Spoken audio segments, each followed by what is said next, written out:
Welcome to the Fleet Success Show, a podcast dedicated to talking about the fundamentals, standards, and best practices that empower today's fleets to achieve fleet success. Let's get into the show. All right. Welcome back for another episode of the Fleet Success Show. I'm your host, Josh Turley, joined with my co-host, Jeff Jenkins. How you doing? Hey guys, how's it going? All right. Today we've got a fun special guest introducing Rashid. How are you doing, Rashid? Good. Thanks so much for having me, guys. Yeah. And Rashid, where are you from for our audience here? Yeah, absolutely. I was born in a small town called Hancock, New Hampshire. I've lived all over the world: Nigeria, Wisconsin, Minnesota, Washington, D.C., New York City, and most recently, Eastern Long Island. All right. Well, and you're from the company. What's the name of your company that you're with? Yeah, Driver Technologies, Inc. Driver Technologies, Inc. So a little bit about, as we were talking to Rashid about today's podcast episode, today we're talking about democratizing safety. And Rashid, as you're talking about safety, you're working with Driver Technologies, Inc. What does that mean to you as we talk about democratizing safety and how that kind of impacts the world that we're in today? Yeah, absolutely. So growing up, I always, for a whole host of reasons that we don't have time to dig into all of them today, but I've been very passionate about car safety. And I got very excited about the coming of autonomy, right, when it relates to vehicles and related capabilities. And I was on the venture capital side, investing out of a fund in New York, and started looking at companies that were involved in, data and helping autonomous cars come to life. And I suddenly realized that the kind of marketing conversation that was coming out of that industry was very different from the reality of what was going to happen on the road. And so I started to think, well, maybe if we're not going to get real autonomy, the kind of advanced driving assistance capability that you get in a Tesla, for example, would be great, right? That'll still save millions of lives potentially if everyone had access to it. And I started to study more about, what a tragedy really vehicle safety is globally. Over 1 million lives lost a year, over 50 million lives impacted by serious injury every year. Unbelievable economic effects to fleets and to, frankly, whole countries based on all the different accidents that are happening within the economy. And when you look at total statistics, you've got cars or vehicles in general as the only top 10 cause of death that isn't a disease. And pre-COVID, the only top 10 cause of death that was getting worse. All the other ones we were making good progress on, and hopefully we'll do the same here with COVID. And so I just started to think, well, this is really a shame that if you have $100,000 as an individual, or if you're a fleet that's flush with cash, because every fleet owner is just wondering what to do with their extra cash, right? You could buy a bunch of systems or a bunch of vehicles that could actually save your life and save your business. But unfortunately, that's not just like the 1%, but it's like the 1% of the 1%. And so we started to think, is there something we could do with this supercomputer that so many people are walking around with in their pocket in the form of a smartphone?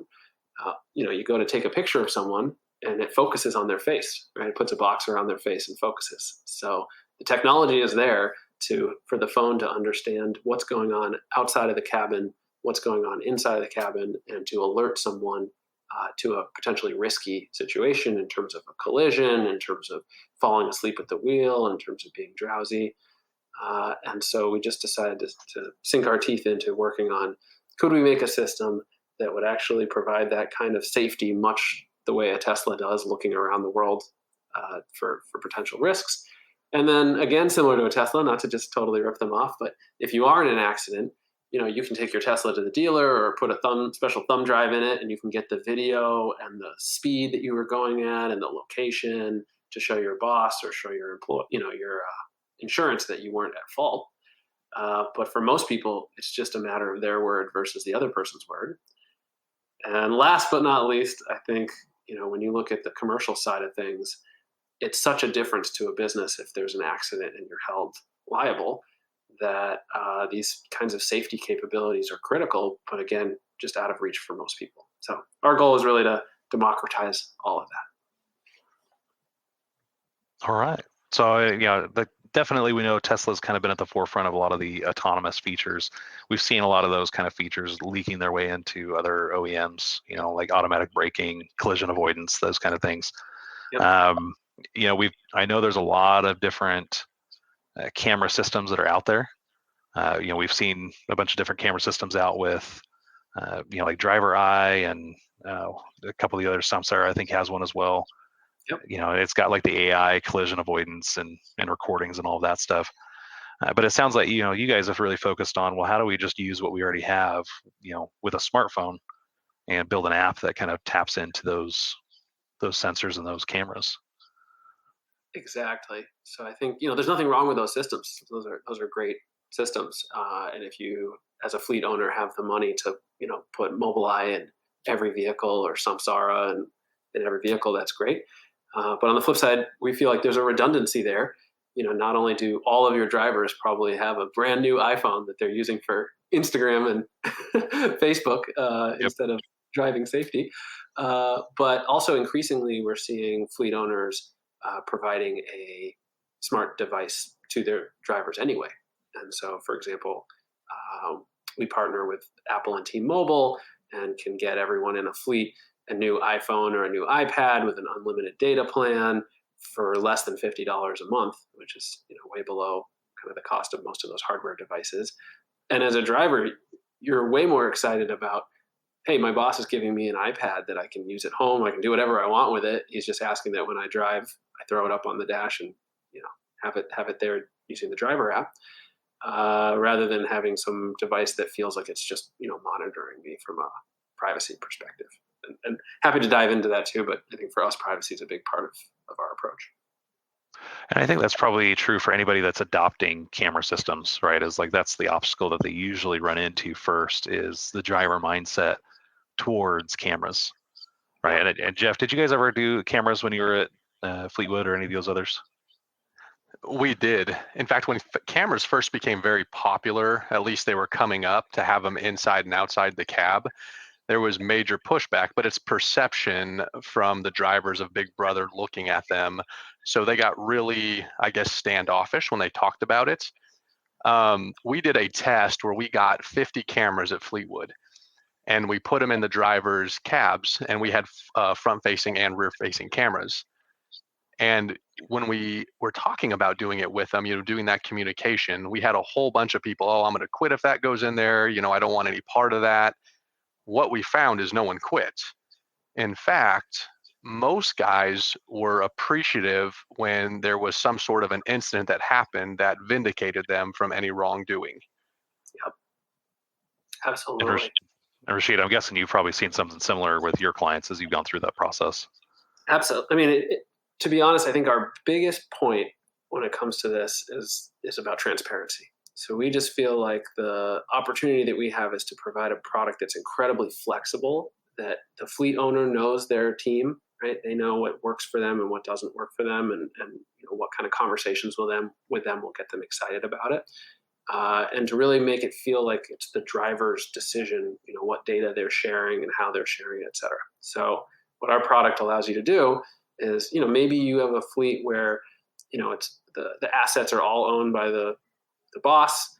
The content of the vehicles is highly sensitive or expensive or hard to replace, and you want to be able to really monitor what's going on in those vehicles, and you can talk to the drivers about the risks associated with driving those types of vehicles. And very much to the story you guys provided, it's like, hey, here's an iPad for everybody, just give it a try, let's talk about it, let's give it a try.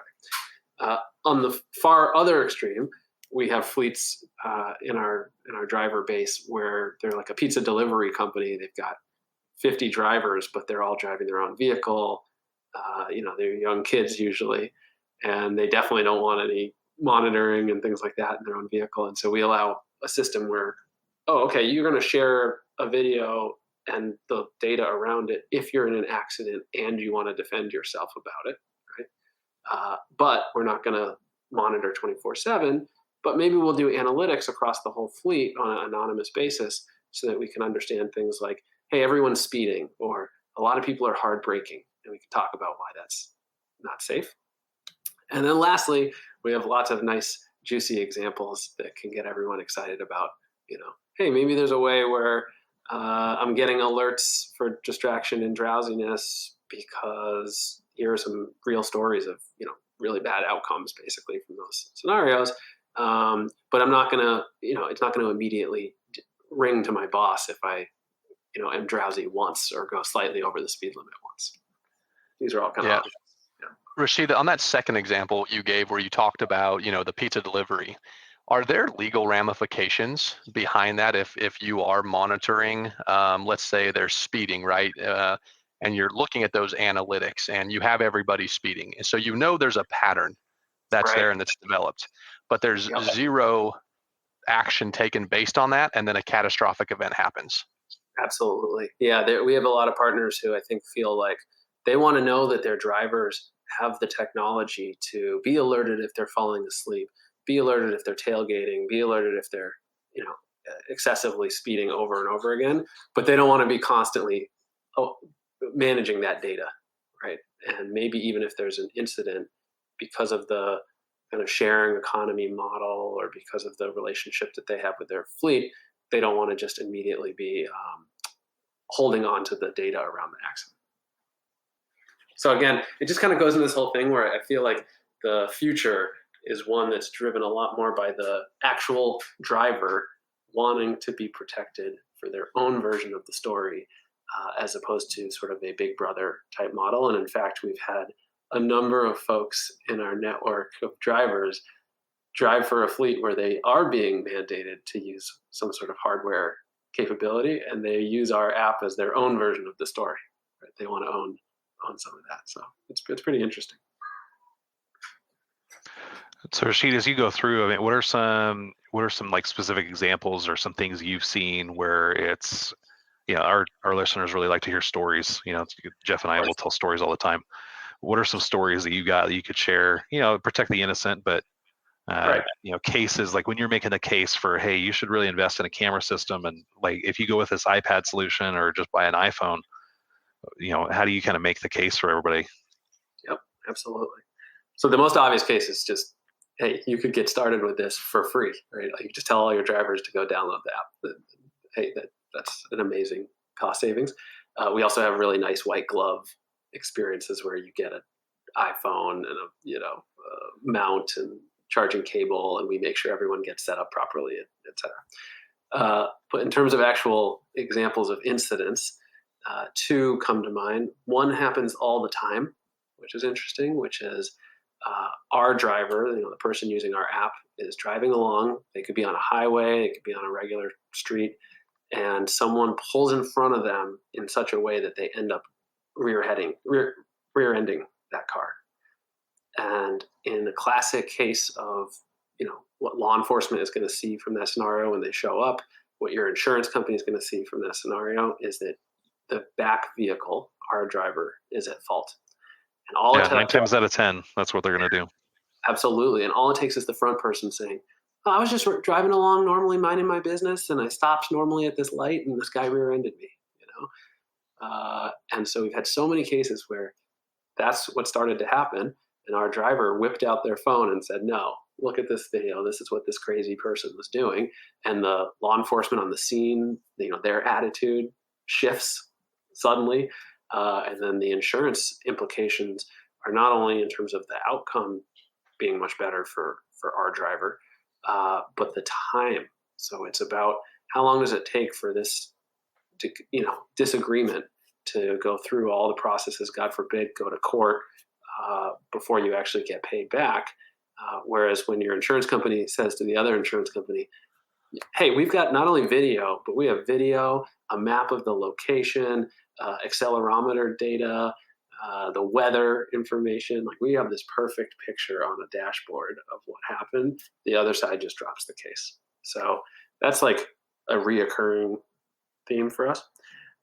A more rare, but probably very relevant to your listeners, example is one where we have a partner who, actually in this case, they were using one of their insured's fleets. So they're an insurance company for the trucking industry. And one of their fleets actually had samsara device. So we partner even with folks who aren't using our app, but we can still leverage our what we call the driver cloud, which is our platform for looking at the trips and sharing the trips and managing your data.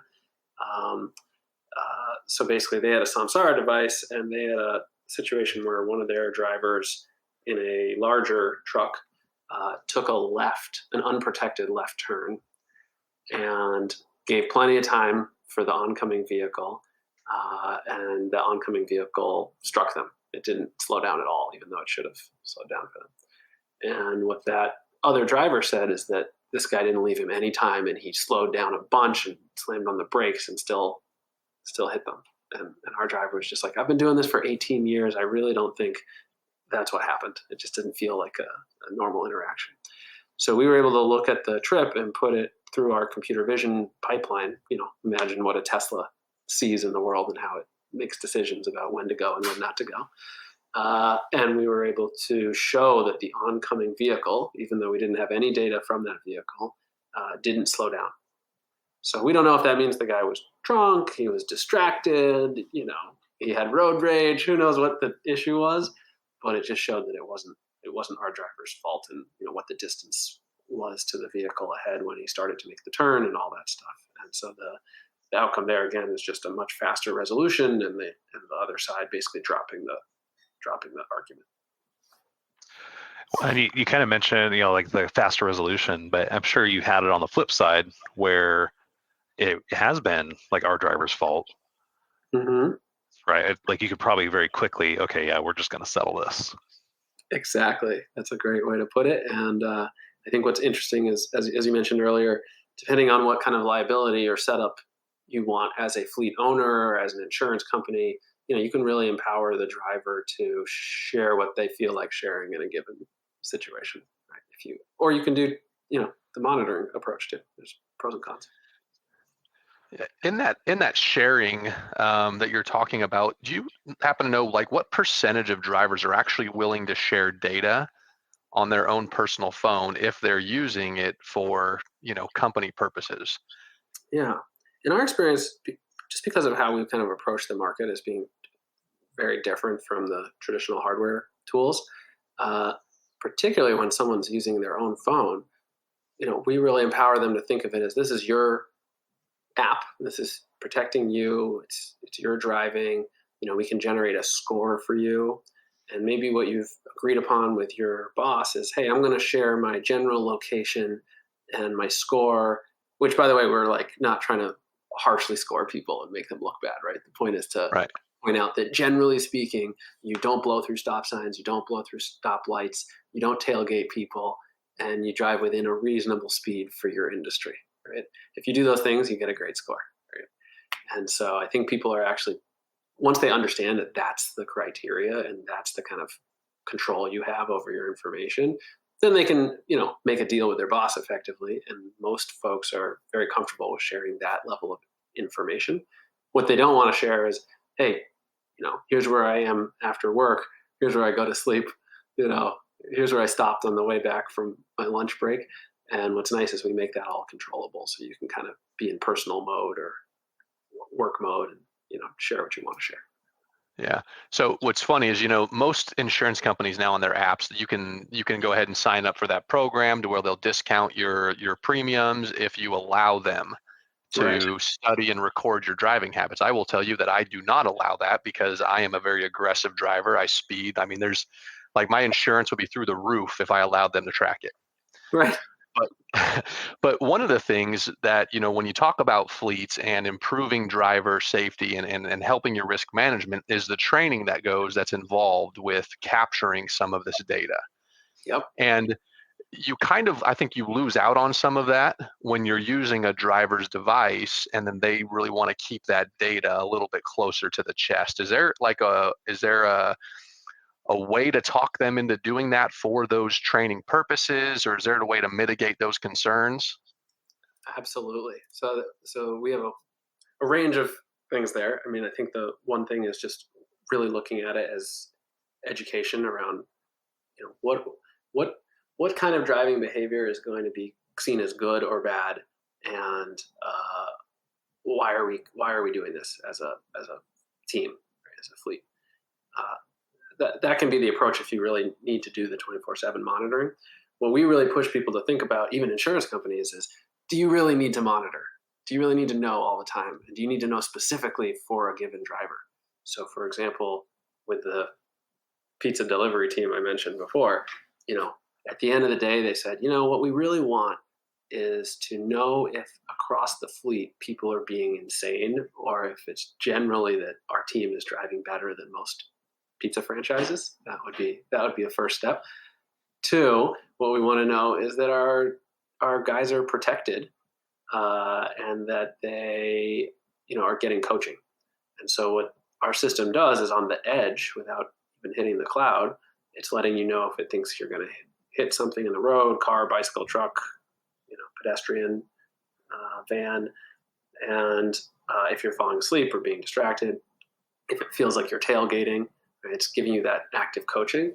And then if you are in an accident, you have half a chance of having someone believe that the pizza delivery person with the, whatever company, I'll keep them off the record for now, sticker on the top of their car, isn't at fault. And then from an insurance perspective, very similarly, like we have insurance partners where they are subsidizing the cost of our product to any of the drivers in their insurance portfolio that want to use it, and they're not monitoring it at all. But from their perspective, if there's an accident and if their driver is not at fault, their insured is not at fault, it's totally worth it to not have a video evidence and data around that trip. That's something Right. I hadn't thought about before, was the insurance subsidy, as a way to help offset some of the cost of this as well. Oh yeah. And for those folks, they're not giving them a phone. They're just saying, hey, if you want access to the driver app and the cloud service and the roadside, we also do roadside and gas discounts, we've got you covered. It's only something like $9.99 a month per driver. And now they have the peace of mind that those drivers have, protection. Yeah, now in the case that they're self-insured, obviously that wouldn't be as big of a sway, but you're looking then at the ROI on just reducing accidents or reducing the cost of accidents when they do happen. Exactly. Well, and just, even if you're self-insured, it's still an incredible cost to you to manage the claim. Right.